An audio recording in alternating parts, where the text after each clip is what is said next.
Hey guys, here's the XFab 2 mini smartphone which comes with the 4.7-inch IPS screen display and a 12 megapixel camera as I had mentioned in the last unboxing video.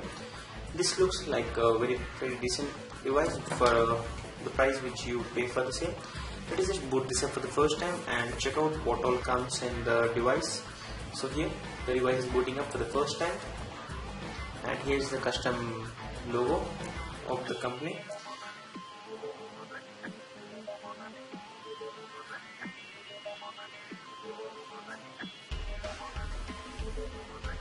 The company promised that it's coming with Jelly Bean out of the box. Let's just check the same. So here we are onto the home screen. There is no Android setup screen here, wherein it generally asks for the country, the location, the Wi-Fi setup, and all those kind of information. We're directly onto the screen. So this is quite confusing. Let me just try to check out if there are any applications running in the background. But there are no applications running.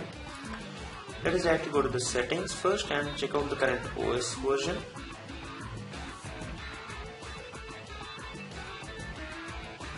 The model number is S5. Even though the box actually claims that it's XFab 2 mini, so that's quite confusing here. Anyway, the device comes with Android 4.1 Jelly Bean. Back to the home screen. So as you can see, there are a few different home screens here wherein you can add different widgets or shortcuts or different applications which you generally use frequently. Apart from that, another applications area, you get some special applications which you don't normally find on most of the Android smartphones. That's the Documents to Go, which is an application using which you can access the Word, Excel, PowerPoint and PDF based files. This application allows you to view, edit and create Microsoft Word, Excel and PowerPoint files, as well as view Adobe PDF files and attachments. So that is one advantage of the same. Apart from that, there is also a flashlight application which comes out of the box. You can just tap onto the same and the LED flash which is on the back is actually going to work as a flashlight. So that's pretty good feature. I'm going to say that's a very good feature in terms of the application which comes pre-installed onto this device. Apart from that, there are a few other applications like the Move Player, which is a player for accessing different formats onto your device and playing the files of those kind of formats. So that's another very good feature.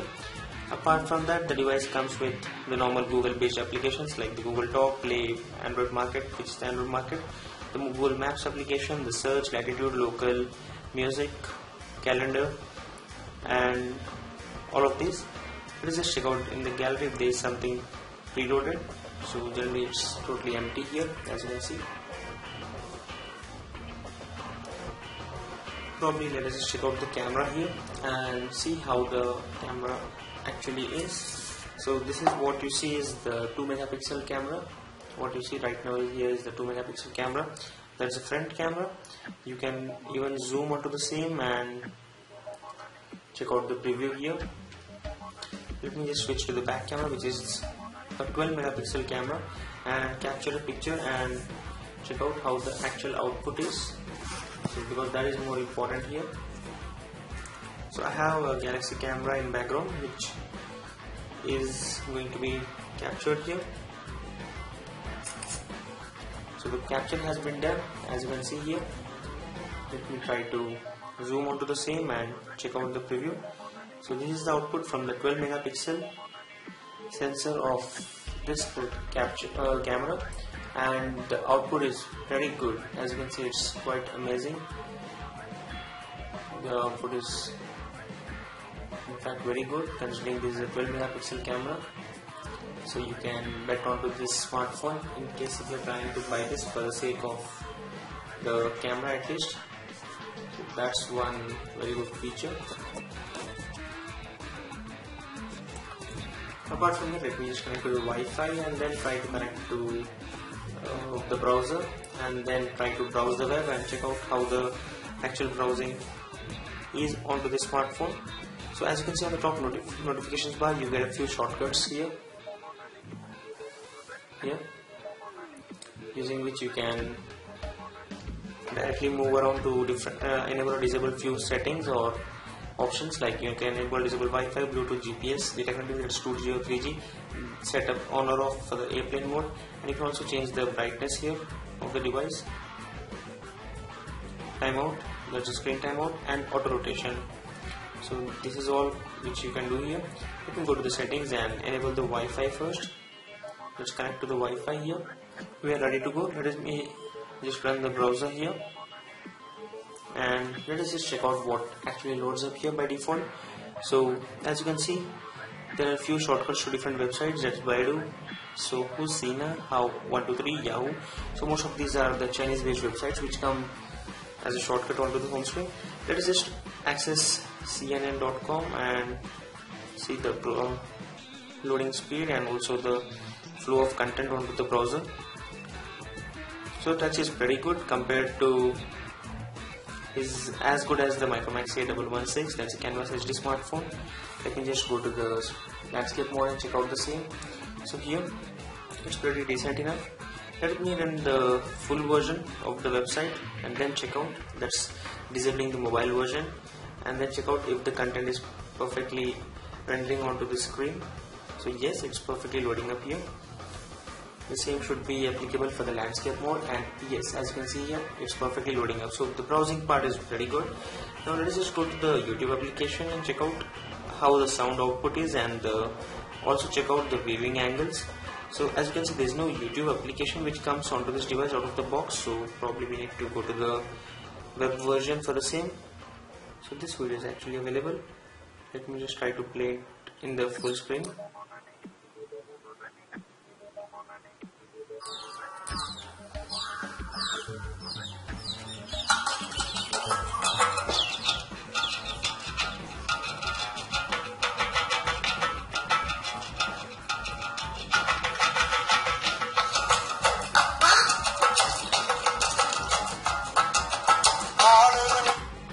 As you can see, the viewing angle is not as good, because when you play the video only directly facing to your side, then it perfectly shows up. But if you are playing it with different angles, then the display is totally gone away.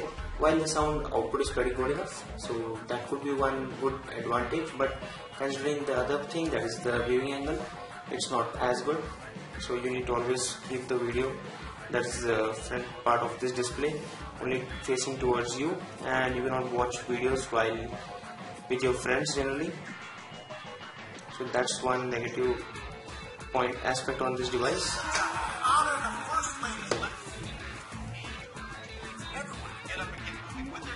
And since the speakers are set up on the back of this device, it's quite hard to listen to the audio when the device is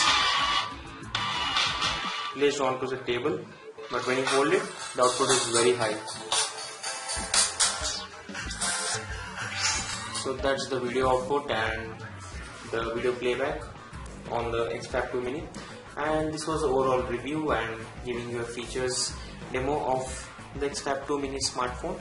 Stay tuned on our channel for more videos. We'll also do a few benchmark tests and also compare this specific device with the Micromax A116. So stay tuned on Advices Media for more. Thank you.